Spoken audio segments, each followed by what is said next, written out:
Hey gearheads, and welcome to Garage Talk. I'm Corey and this is a 2025 Toyota 4Runner Trailhunter. A 4Runner I would absolutely daily drive, and that's saying a lot because the last two 4Runner TRD Pros we've had of the prior generation just weren't great for daily driving. They were so good off-road, but lacked in the daily driving department. This Trailhunter, well, it does it all. And in this video, well, I'll show you around and explain. Yes, gearheads, I want to say a huge thank you to Toyota for finally getting me a 4Runner of the latest generation here on my home turf. Again, the last two TRD Pro variants I drove back here myself, and they weren't so great on highway traffic, stop and go traffic, traffic jams, stuff like that. This one, well, this one has been my ride for the past week, and I have truly enjoyed it.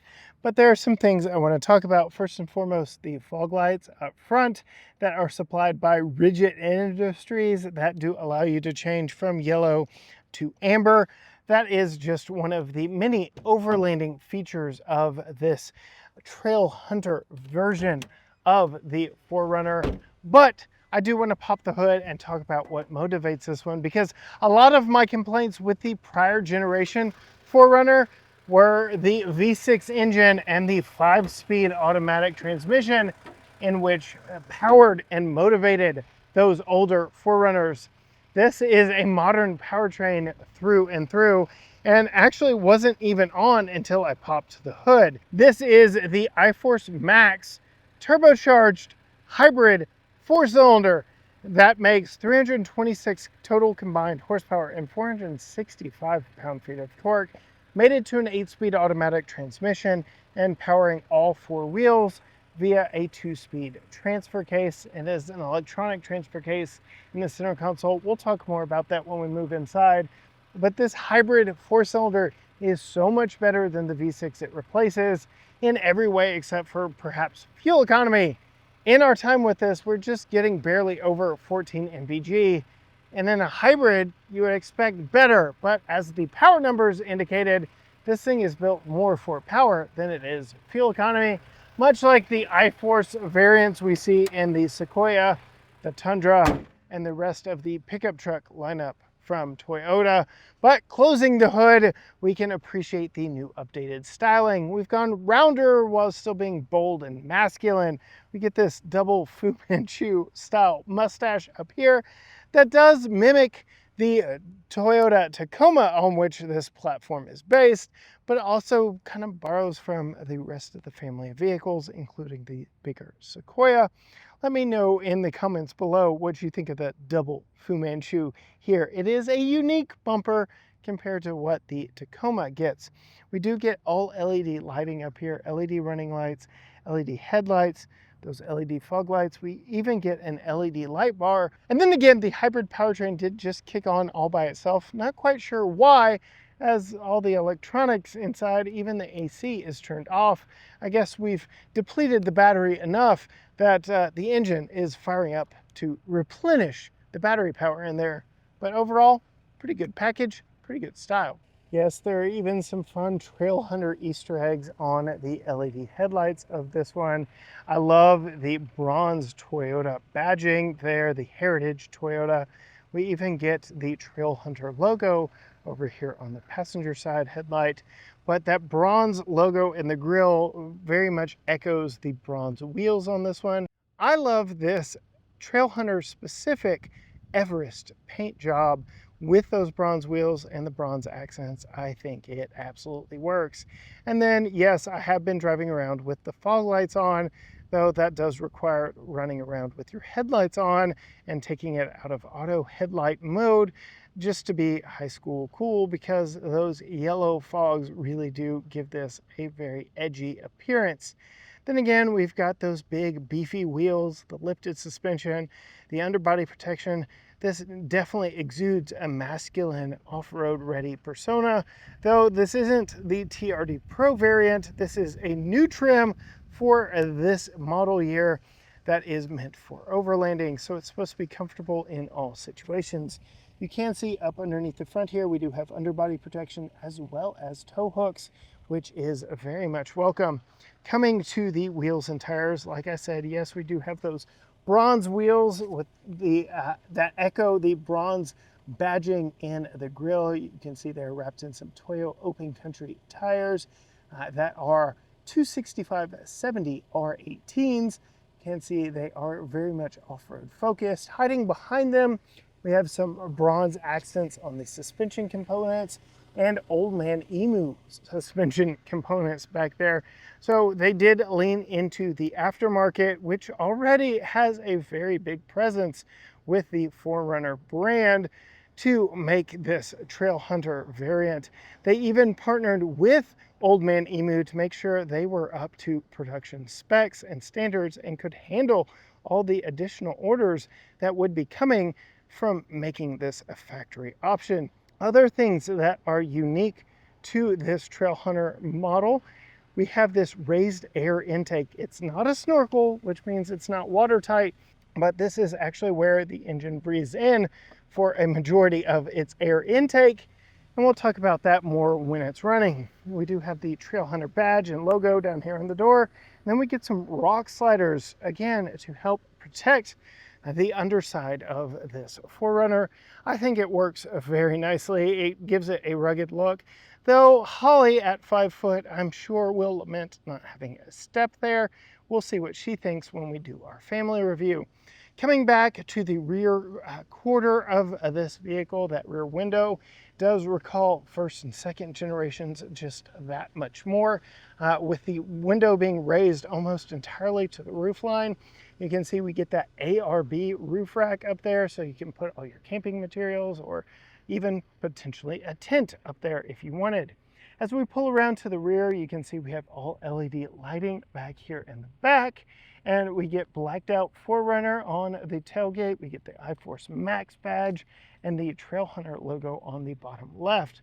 No fancy exhaust in this one. We do have a single exit turn down right under the driver's side of the vehicle right there, and we do get a full-size spare, even though the wheel itself I don't believe is bronze. Let's go ahead and peek underneath there. What is our wheel like? Yeah, it does not look like it is one of our bronze wheels. And then we do have a trailer hitch receiver back there. We do have a power lift gate on this one, but I wanted to show off the power roll down rear window. That is something that we still get here on 4Runner. Sequoia said goodbye to the power roll down window, but that was such a hallmark of the 4Runner. Toyota could not eliminate that feature, though you don't roll it down from back here anymore. You can see these are lock and unlock buttons, and when it is rolled down, our power hatch is defeated, so it is a manually opening hatch at that point, and you're fighting the electric motor when you're back here, so that is a little bit unfortunate, but I'm sure that is a safety feature nonetheless. You can see we get decent amounts of cargo space back here. There is a third row variant of the 4Runner, but you cannot have the hybrid powertrain because this is where the battery resides. You may have noticed, yes, the floor is just a little raised from the bottom of the hatch opening. That is because our battery is back here for the hybrid system. If we did have a third row of seats, you can see the armrest do host a lot of storage options for third row passengers. We even have this side cutout here on the sides on both sides, but because we have the Trailhunter, we do have a built-in air compressor, so you can air down and air back up simply from the vehicle itself. We even have some additional power back here, all of which is very nice. We do have some additional storage back here under this front section of the lower storage area, so it's not all related to the battery. You can see our compressor kit comes with some tools, the hoses and like underneath there.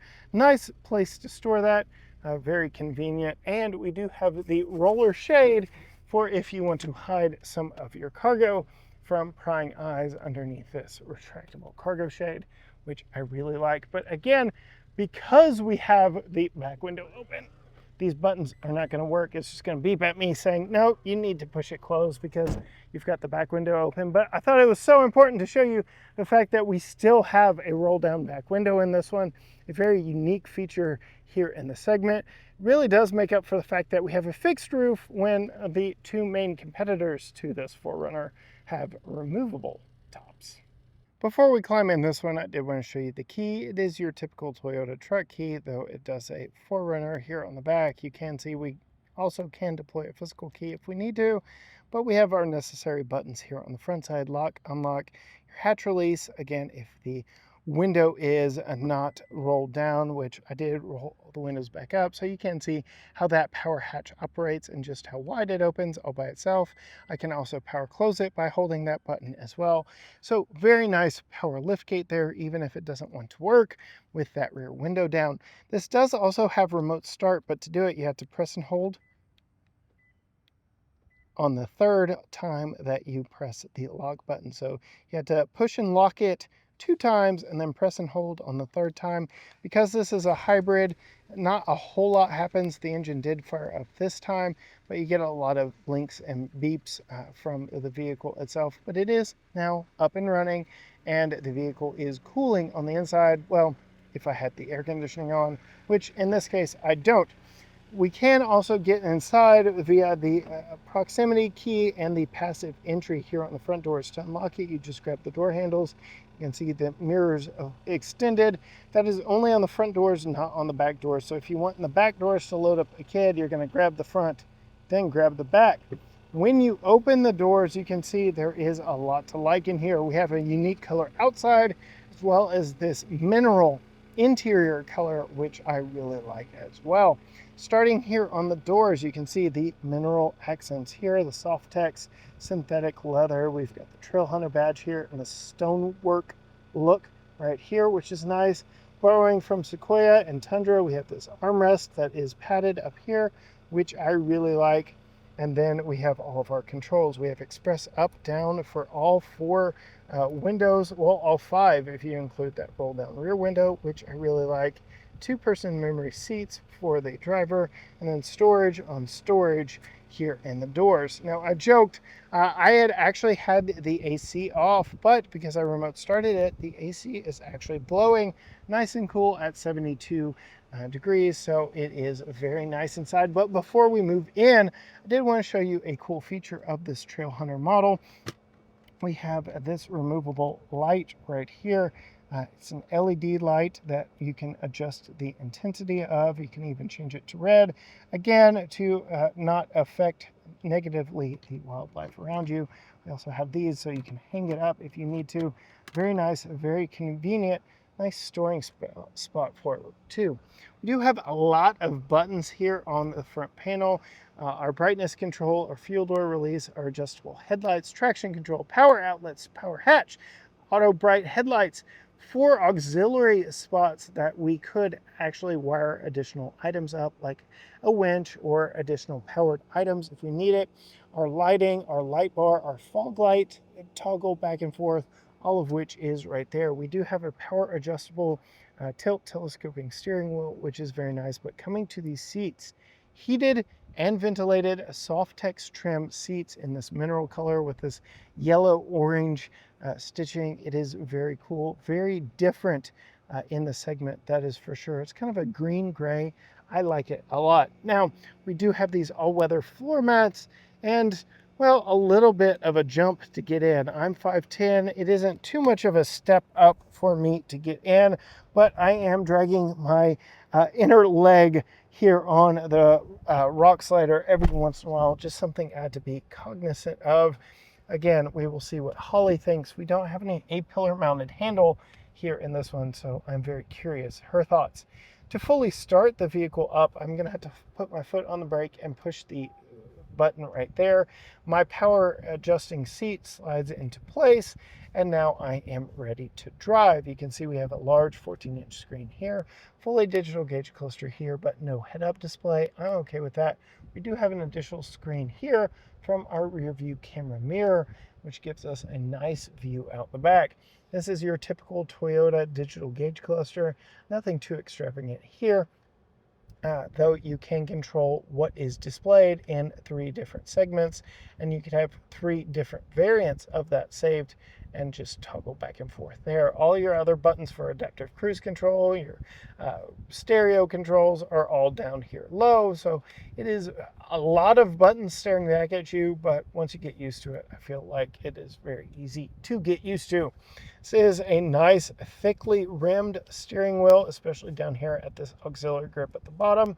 We don't get the red top dead center or all the red accenting of the TRD Pro, but it is your typical Toyota truck steering wheel. You can see all of our lighting controls are back here, all of our wiper controls are back here, and we already talked about the myriad of buttons on this side. Coming over here, yes, we do have wireless Apple CarPlay and Android Auto. I currently have that turned off because I am filming on your phone, but there is a wired interface for that just back here with this USB port right here. It is a USB-C, which I like. And then we have some USB power ports down here that are 45 watt and normal capacity, though they are double labeled. They also say 52.5 watt. So I would go with the smaller wattage there and just say that, yes, they do power your devices rather quickly.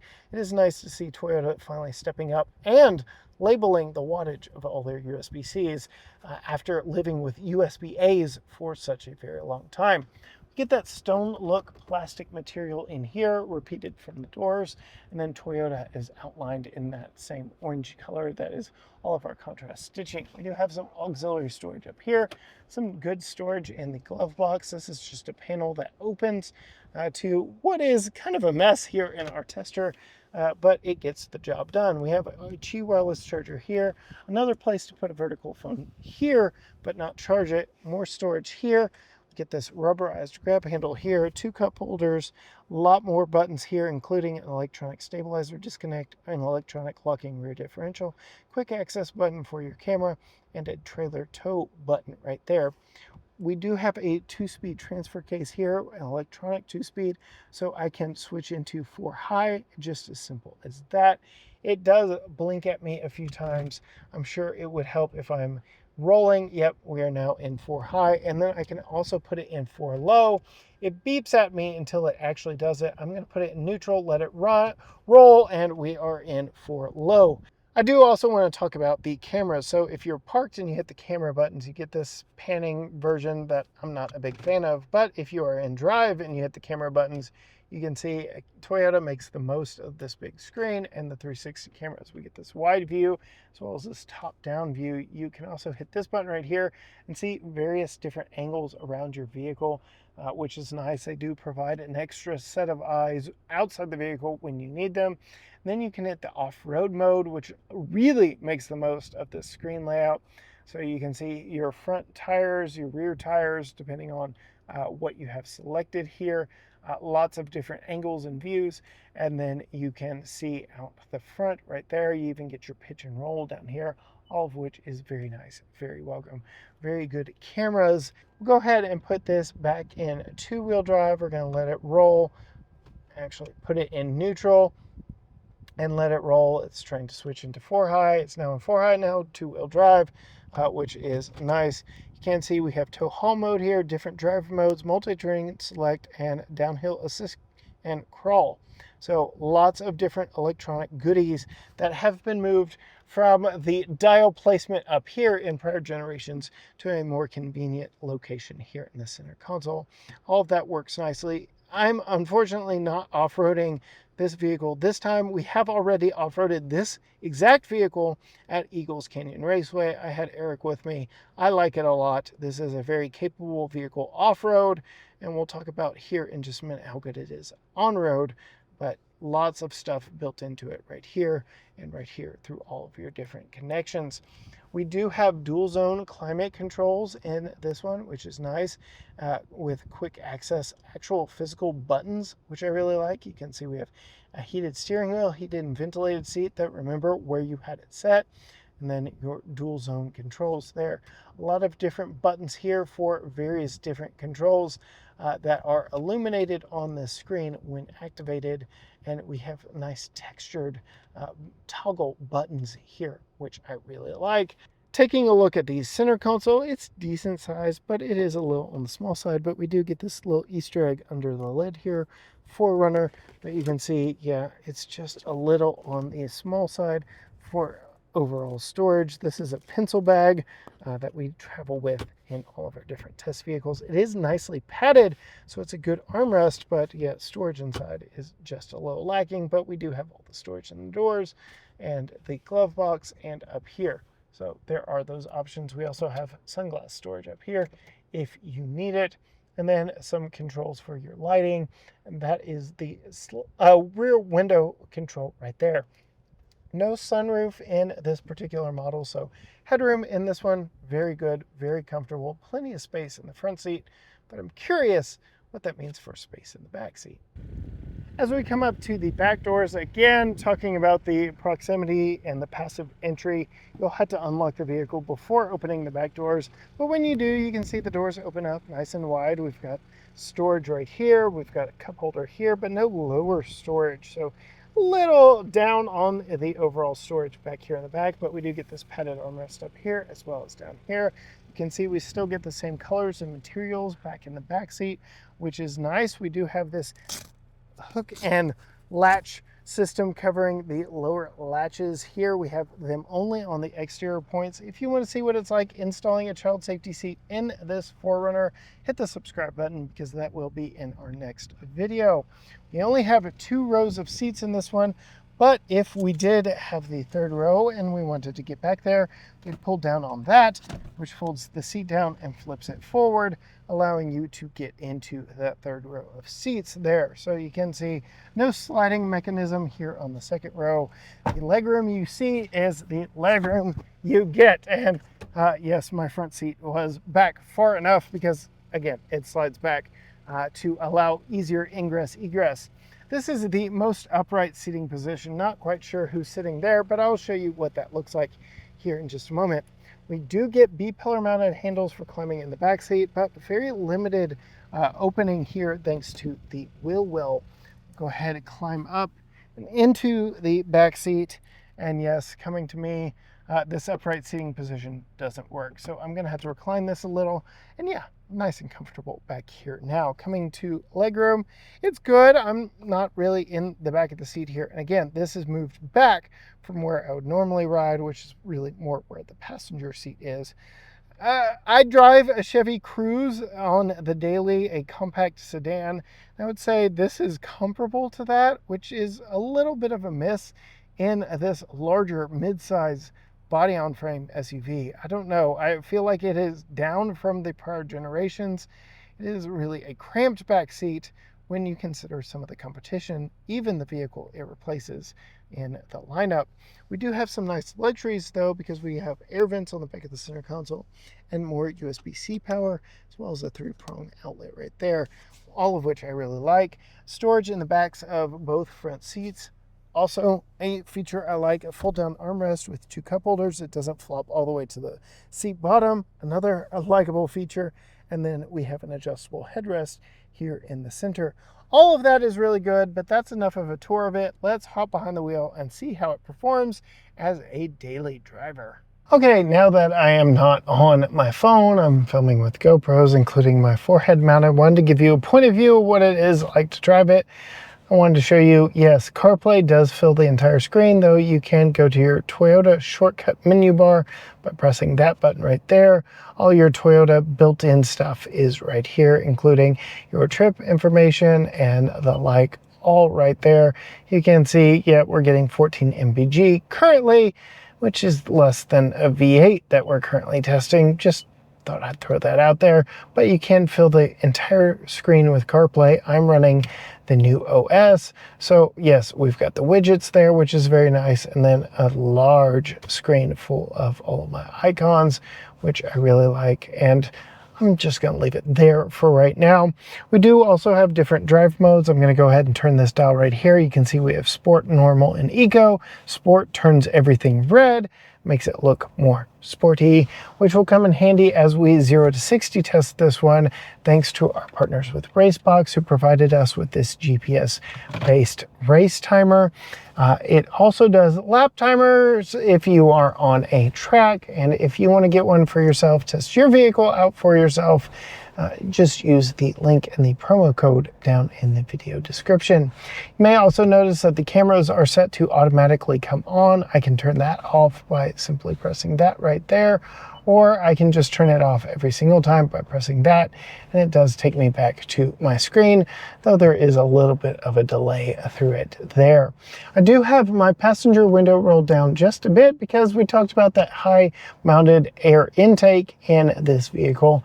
I want to give you a sample of just what it sounds like with the window down a little bit, though the engine has been off the entire time we've been filming this portion so far, because it is also a hybrid that can motor and power itself around at low speeds. But we will come to a complete stop here. Again, we are in two-wheel drive, sport mode. I'm gonna put my foot on the brake, slam on the gas, and off we go. You can hear that intake. You're sucking in the air from there, and it is quite loud. 7.5 seconds, 0 to 60. But that is not the only thing about the air intake I wanted to talk about, because yes, it is breathing in a lot as you're driving. As you let off, because we are in a turbocharged 4, we get that nice little flutter from the blow-off valve. So yeah, it is a little bit of fun just to dip into the throttle every so often and get that little flutter of sound from that high air intake. Now that I've done my 0 to 60 acceleration run, I did want to put it back in normal mode and talk about what this has been like living with, because I did, again, say at the top of this video, I would absolutely daily drive this vehicle, the MPGs notwithstanding, though I really haven't had this one long enough and with enough miles to truly get a rating. Though, yes, the EPA does rate this one rather low as well, even though it's a hybrid, even though at low speeds, yes, you can move it around without the engine being on. More than anything, this powertrain was tuned for power, after all. Over 400 pound-feet of torque, and yeah, so you're going to be paying for it at the pump. And that is a slight downside to this, but everything else is such an improvement over the prior generation. The suspension, using those old man Emu shocks, really is a little on the floaty side in day-to-day driving, but does smooth things out for off-road use. It's that nice mix of letting you know that yes, you do have a vehicle that could very easily go off-road without skipping a beat, but is also fairly comfortable here on the pavement as well. Yes, I am getting a little bit of shudders and such. I am still in a body-on-frame pickup truck, basically, without the bed, but this is a really good system. So those old man Emu shocks really do smooth out the road surfaces and also make off-road driving a whole lot of fun without beating you to death. Also in traffic, stop and go traffic, where the last TRD Pros really let me down, we don't get that nosedive that we got from the old TRD Pros. It really is calm and stable even under hard braking. So no major nosedive on this one. I like that a lot. You have no idea how much the Lime Rush TRD Pro just got on my nerves in Fort Worth and Dallas stop and go traffic. I was like, I'm done with this, and I hadn't even gotten home yet from the event I drove it at. The SR5 Heritage Edition that we tested was a lot better, but the TRD Pro suspension on the prior generation left a lot to be desired in daily driving. Also, the powertrain, the old V6 and the 5-speed automatic, felt like it was always just trying to go. And yes, the 7.5 second 0 to 60 we got in this one isn't exactly groundbreaking. It also isn't exactly terrible. I would say it is fairly well representative of what this is like to live with. And given that we have 8 speeds of gears to roll through versus 5 in the old one, you can get the powertrain in the correct power band with a quick dip of the throttle. So I've got no real complaints there. Having 3 extra gears does make up for the fact that we've lost some cylinders under the hood, and the turbocharger and the hybrid powertrain also help make up for the lost cylinders. Though again, the fuel consumption still thinks it's an old thirsty V6, so go figure that one out. But generally, driving this one around, I have been very comfortable. I have not felt like it needs more power. I don't feel like it really needs much in the way of tuning, unless of course you want more fuel efficiency. Now with the window up, I can still hear that raised air intake, but it is nowhere near as loud, and is the only real major indicator, if you're not really paying attention to the gauge cluster, when the engine is actually on or off. Because yes, the attack will go to 0 RPM like that when the engine turns off. It is a very smooth system in its transition from being on to being off. It just fired up, and I could really not even hear it over the sound of those Toyo open country tires on this highly textured pavement.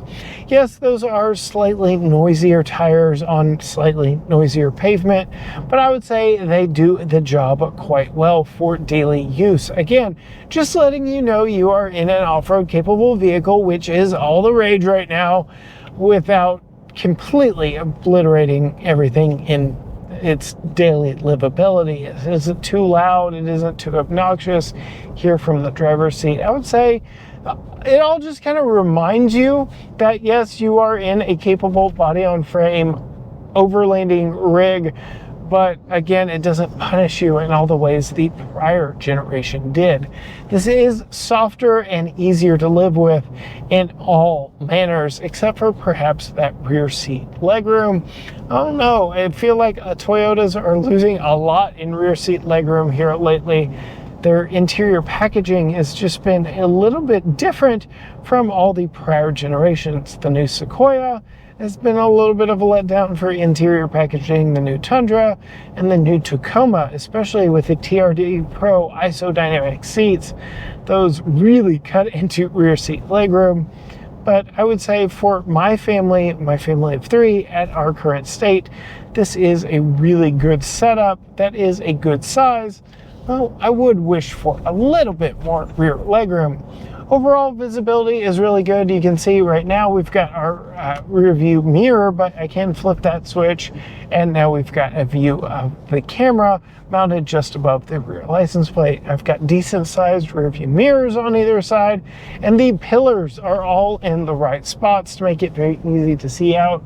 I even have a little visibility over my shoulder here, even with Tucker's car seat in place, though I am going to be relying more on blind spot monitors for somebody in the way back there in my blind spot. But generally speaking, we are sitting up high enough over all the traffic around us that I really do feel like I've got a good view of the world around me as I pilot this 4Runner Trailhunter all around, whether it be these winding roads here around the lake or through city traffic. This has been a blast. I've used it for all my errands around town. Again, I really would daily drive this one. That is a vast improvement over the prior generation. The prior generation was fun off-road.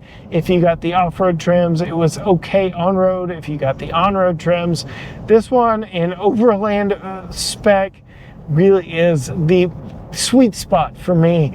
I've tested the TRD Pro, I've tested some of the others, but this really is the sweet spot. I don't need a third row. The third row is a little bit of a letdown anyway. This one, this is my spec for sure. Now that we're getting to the end of the twisty bit, we're going to leave it in normal drive mode and see what 0 to 60 acceleration is like in this in normal situation. So I'm not going to brake torque it or anything like that. We're just going to move from the brake pedal to the accelerator to see exactly what it is capable of in two-wheel drive in normal mode without a lot of fanfare. So we will get here on our straight stretch of road. We'll come to a complete stop, make sure everything resets, ready, set, and go.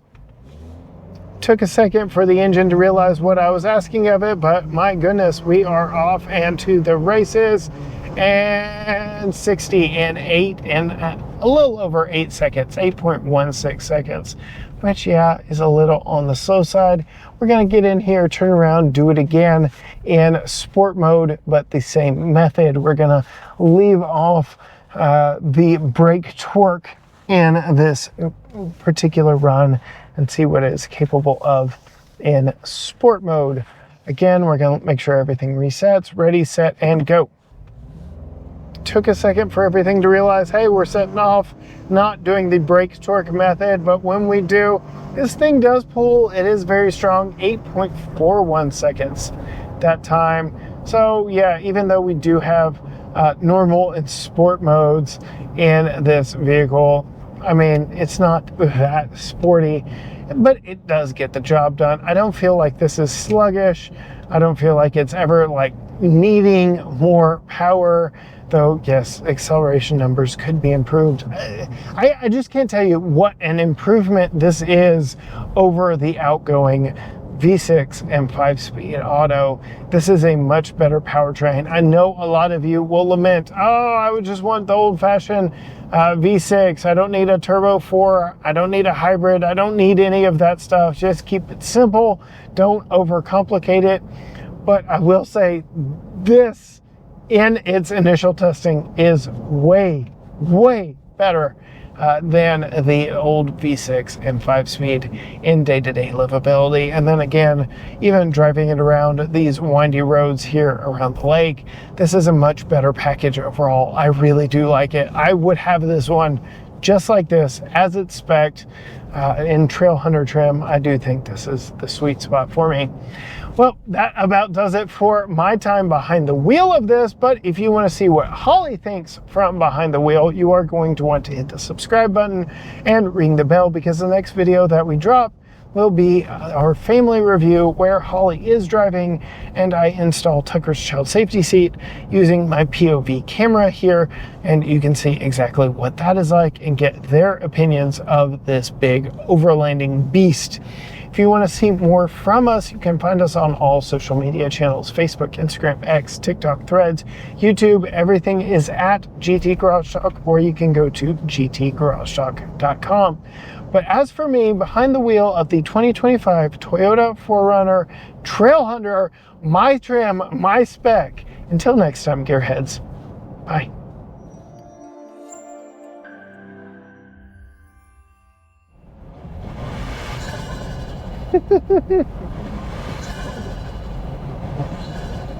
It's just so much fun.